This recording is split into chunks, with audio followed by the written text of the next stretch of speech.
Hello my dear friends, आज की class में हम डिस्कस करेंगे question number 46। Explain the functions of DICs।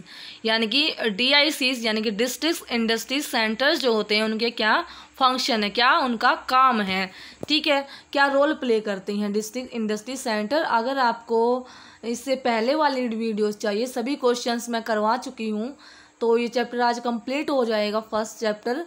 तो आप क्या करना, प्लेलिस्ट अवेलेबल है, प्लेलिस्ट में सभी वीडियोस इन सीक्वेंस अवेलेबल है, आप उनको देख लेना। अगर आपको अच्छी लगती है एक लाइक कर देना, उस पर कमेंट कर देना और अपने फ्रेंड्स को भी शेयर कर देना।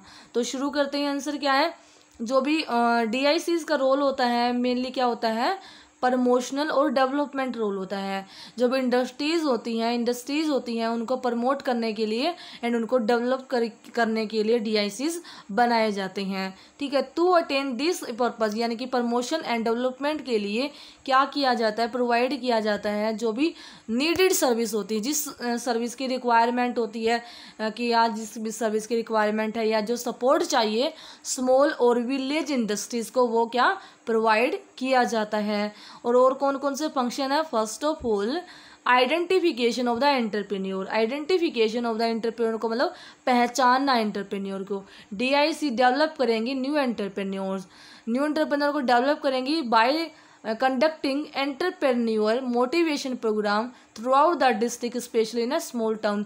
छोटे छोटे टाउन्स होते हैं डिस्ट्रिक्ट, हर एक डिस्ट्रिक्ट में एंटरप्रेन्योरियल जो कि मोटिवेशन प्रोग्राम्स कंडक्ट किए जाते हैं बाय दी DICs, जिसके द्वारा क्या होगी, जो भी जिनको भी जागरूकता होगी, जिन भी पर्सन को वो एंटरप्रेन्योर बन सकते हैं, ठीक है, उनको मोटिवेशन के लिए दिए जाते हैं। Then selection of the project, DIC offer करती हैं technical advice to the new entrepreneur. नए नए एंटरप्रेन्योर्स होते हैं उनको टेक्निकली एडवाइस देती है, सलाह देती है for the selection of the project suitable to them. यानी कि जो प्रोजेक्ट उनके लिए सूटेबल है उनको क्या करेगी, एडवाइस देगी, ठीक है। नेक्स्ट क्या है, registration under SSI, small scale industries होती हैं SSIs, तो उनके अंडर अगर रजिस्ट्रेशन करवाना है तो DIC प्रोवाइड करेगी provisional and permanent registration to the new entrepreneur. जो नए एंटरप्रेन्योर्स होते हैं प्रोविजनल या फिर एक परमानेंट रजिस्ट्रेशन करेगी नए नए एंटरप्रेन्योर्स का। फिर उसके बाद जो कि सिलेक्शन होने के बाद हो, यानी कि अगर उनका प्रोजेक्ट अगर रजिस्ट्रेशन होने के बाद अगर प्रोजेक्ट सेलेक्ट हो जाता है तो एंटरप्रेन्योर को इश्यू किया जाता है विद प्रोविजनल SSI रजिस्ट्रेशन, यानी कि स्मॉल स्केल इंडस्ट्री रजिस्ट्रेशन का एक सर्टिफिकेट दिया जाता है जो कि ज़रूरी हो जाता है for the obtaining the assistant of the financial institution.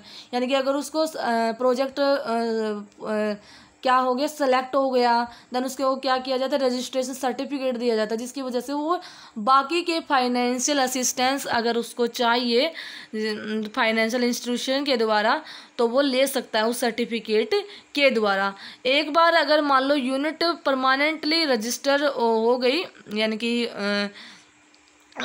कि रजिस्ट्रेशन एक बार अगर वो काम चल गया तो उस यूनिट का क्या होगा, परमानेंटली रजिस्ट्रेशन कर दिया जाएगा। नेक्स्ट क्या है, क्लियरेंस फ्रॉम वेरियस डिपार्टमेंट। ये क्या करती है, DIC टेक कर लेती है कि जो भी इनिशिएटिव लेगी किस लिए लेगी, क्योंकि क्लियरेंस करवाना प्रोजेक्ट का अलग अलग डिपार्टमेंट्स के द्वारा, तो उसके लिए फॉलो मेजर्स लेने होते हैं, ठीक है, ताकि जो भी स्पीड से एक पावर कनेक्शन मिले, तो क्लियरेंस प्रोवाइड करती है। क्लियरेंस मतलब कि जो भी डिपार्टमेंट होते हैं अलग अलग, तो उनका भी एक रिक्वायरमेंट होती है क्लियरेंस की, क्या वो सही मान रहे हैं या फिर नहीं मान रहे हैं, यस या फिर नो क्या बोल रहे हैं, तो उनका भी सभी का डिपार्टमेंट का इन्वॉल्वमेंट होना ज़रूरी है, तो इसलिए।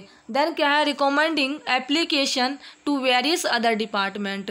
ये रिकमेंडेट करती हैं जो भी काम को अलग अलग डिपार्टमेंट में, यानी कि the district industries centre recommended the application of the SSI unit for availing loans and working capital facility to commercial bank and other financial institutions.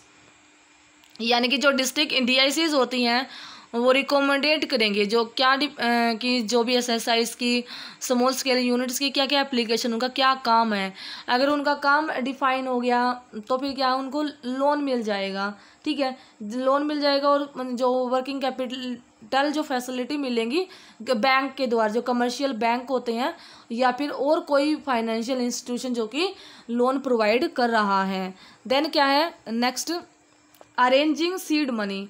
DICs जो होते हैं through the various associated cooperation provide seed money to the entrepreneur who are technically qualified for the setting up their small industry venture but are not in a position to muster their own capital as a part of their contribution towards the financial assistance which they are get from the bank और from the financial institution. क्या मतलब है seed money का मतलब क्या है कि जो इंजीनियर जिनके अंदर कैपेबिलिटी है बट उनके पास में पैसा नहीं है कि वो कैसे शुरुआत करे। सीड मनी का मतलब यह है कि एक तरीके का शुरुआती दौर में उसको पैसे की कैपिटल की रिक्वायरमेंट होती है। अगर उसके पास पैसा नहीं है तो वो कैसे काम करेगा। लेकिन जो भी छोटे एंटरप्रेन्योर्स होते हैं स्टार्टिंग के दौरान अगर उसके पास पैसा नहीं है तो अपना कैपिटल छोटा सा वो स्टार्ट कर सकते हैं। तो उसके लिए फाइनेंशियल कंट्रीब्यूशन या जो एक फाइनेंशियल असिस्टेंस दिया जाता है जिसकी वजह से वो अपना काम कर सकते हैं। ये बैंक्स देते हैं, कमर्शियल बैंक देते हैं या फिर फाइनेंशियल इंस्टीट्यूशंस प्रोवाइड करते हैं ताकि वो उनको पैसा अरेंज हो जाए। Then assistance of raw material supply, यानी कि रॉ मटेरियल सप्लाई होने में सहायता देना, यानी कि DIC जरूरी करते हैं कि नेसेसरी रिकमेंडेशन हो to the concern raw material supplier and issue to required certificate to import the raw material whenever necessary. यानी कि DIC इस तरीके की ज़रूरत है कि रॉ मटेरियल की सप्लाई को रिकोमोडेट करते हैं, ठीक है, एक सर्टिफिकेट इशू करते हैं कि रॉ मटेरियल को इंपोर्ट करना है या जो भी है तो उसके जब भी ज़रूरत होती है उसके लिए एक सर्टिफिकेट इशू करती है ताकि जो भी चाहे वो इंपोर्ट कर सकता है जिसके पास वो सर्टिफिकेट हो। This facility enable the SSI unit to get raw material on a controlled rate. तो कंट्रोल्ड रेट में, क्योंकि ये एक पूरा पर्टिकुलरली कंट्रोल वे में होगा तो कंट्रोल्ड रेट पे रॉ मटेरियल का जो है रेट यानी कि कंट्रोल्ड रेट पे रॉ मटेरियल मिलेगा, ठीक है, ज़्यादा प्राइसेस में डिफरेंसेस नहीं आएगा जब भी उनको रिक्वायरमेंट होगी। देन नेक्स्ट क्या है financial assistance. Financial assistance to SSI units is being provided through various scheme of the industries department. जो इंडस्ट्रीज के डिपार्टमेंट होते हैं तो सभी से क्या है फाइनेंशियल असिस्टेंट प्रोवाइड किया जाता है स्मॉल स्केल इंडस्ट्रीज को, ठीक है। अंडर प्राइम मिनिस्टर रोजगार योजना for unemployed youth, eligible unemployed youth to get financial assistance in a form of loan and subsidy on easy term and condition up to 95,000 rupees for industrial business and service activities। यानी कि under the prime minister रोजगार योजना, यानी कि prime minister रोजगार योजना के तहत जो अनएम्प्लॉयड यूथ होते हैं जो कि एलिजिबल होते हैं अनएम्प्लॉयड जो कि एक फाइनेंशियल असिस्टेंस के लिए, तो उनको क्या है एक लोन दिया जाता है, सब्सिडीज़ प्रोवाइड करी जाती हैं और उनकी टर्म्स कंडीशन जो रहेंगी वो भी इजी रहेंगी और जो लोन जो मिल सकेगा या जो सब्सिडीज़ जो मिलेगी अप टू 95,000 रुपीज़ तक मिलेगी। या तो इंडस्ट्रीज़ अगर उसने लगानी है उनके लिए मिल सकती है या उसने कोई बिजनेस शुरू करना है या फिर कोई सर्विस एक्टिविटीज़ करनी है तो उनके लिए सहायता प्रोवाइड करती हैं अंडर दी प्राइम मिनिस्टर रोजगार योजना। नेक्स्ट क्या है सब्सिडी स्कीम। जो DICs असेस करेगी स्मॉल स्केल इंडस्ट्रीज यूनिट को ना रूरल जो आर्टिशियंस होते हैं to get the subsidies such as a power subsidy, interest subsidy for engineer, subsidy under IRDP etcetera from various institution. यानी कि सब्सिडीज़ प्रोवाइड करना जो आर्टिशियंस होते हैं रूरल एरियाज़ में तो उनको सब्सिडीज़ रेट पे पावर सप्लाई देना, इंटरेस्ट पे इंटरेस्ट जो भी ले रहे हैं उस पर सब्सिडी देनी, ठीक है, तो इस तरीके से उनको सब्सिडी प्रोवाइड करी जाती हैं। नेक्स्ट क्या है grant of purchase preference, DIC allow करेंगी 15% यानी कि 15% purchase preference to the SSI unit and 5% to the large and medium unit in respect of the purchase of product by various department approved for availing the concession।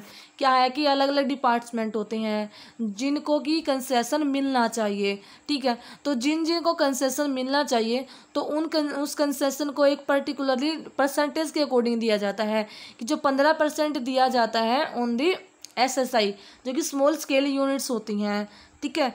Then 5% दिया जाता है large and medium scale industries को, ज़्यादा किसको दिया जाता है, small scale industries को दिया जाता है, इनको प्रेफरेंस दी जाती हैं।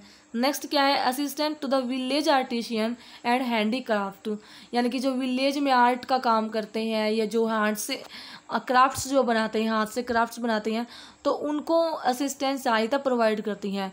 DIC उनके लिए अरेंज करेगी financial assistant with the lead bank या national banks for respective area of village artisan, यानी कि जो गांव में रहने वाले आर्टिशियंस होते हैं इस पर्टिकुलर एरिया के, तो उनके लिए अरेंज करेगी फाइनेंशियल सहायता प्रोवाइड करेगी बैंक के साथ मिलके या फिर नेशनलाइज बैंक के साथ मिलके, इस तरीके से उनको एक अरेंज करेगी DIC। नेक्स्ट क्या है, एंटरप्रेन्योर डेवलपमेंट प्रोग्राम सेमिनार्स, यानी कि जो एंटरप्रेन्योर की डेवलपमेंट के लिए जो प्रोग्राम्स किए जाते हैं, जो सेमिनार्स करे जाते हैं वो करवाए जाते हैं, यानी कि district industries centre have been conducting these programme in association with small industries service institutes and various technical consultancy organisation to develop entrepreneurial skill in a young entrepreneur, यानी कि जो यंग एंटरप्रेन्योर होते हैं, जो युवा एंटरप्रेन्योर्स होती हैं, उनके लिए जो डिस्ट्रिक्ट इंडस्ट्रीज सेंटर है कंडक्ट करेगी प्रोग्राम, ठीक है, जिसके द्वारा क्या हो जाएगी, जो स्मॉल इंडस्ट्रीज़ हैं उनके साथ मिल के करेगी और सर्विस इंडस्ट्रीज़ के साथ मिल के करेगी, या फिर वेरियस जो कि इंडस्ट्रीज़ या कंसल्टेंट्स होते हैं उनके साथ मिल के क्या है, एक एंटरप्रेन्योरियल स्किल डेवलपमेंट प्रोग्राम किए जाते हैं फॉर द यंग एंटरप्रेन्योर्स, ठीक है। तो इस तरीके से डिस्ट्रिक्ट इंडस्ट्री सेंटर्स हैं suppose to provide pre investment post investment assistant to the entrepreneur under the one roof. क्या बोलते हैं, जो DIC होती हैं, DIC हेल्प करती हैं प्रोवाइड करने के लिए असिस्टेंट फॉर द इंडस्ट्रियलिस्ट या जो एंटरप्रेन्योर्स होते हैं एक छत के नीचे, यानी कि प्री इन्वेस्टमेंट, या अगर उसने यानी कि काम शुरू यहाँ पे हो रहा है तो उससे पहले उसको सहायता प्रोवाइड करना, या जब काम हो रहा है ड्यूरिंग द इन्वेस्टमेंट उसके दौरान, देन दी पोस्ट इन्वेस्टमेंट, हर एक तरीके का असिस्टेंस प्रोवाइड किया जाता है बाय दी DICs, यानी कि DIC के द्वारा उसको सहायता दी जाती है। अगर वीडियो अच्छी लगती है आपको तो लाइक शेयर एंड सब्सक्राइब ज़रूर करना, ठीक है, और कमेंट भी कर देना ताकि मुझे और वीडियोस बनाने के लिए मोटिवेशन मिले, ताकि मैं और जल्दी वीडियोस बनाऊं और बाकी सब्जेक्ट भी जल्दी से कवर करवा दूं। तो ये था डिस्कशन, आई थिंक आपको हेल्पफुल लगा। अगर वीडियो अच्छी लगी है, हेल्पफुल लगी है, शेयर ज़रूर करना। Have a nice day.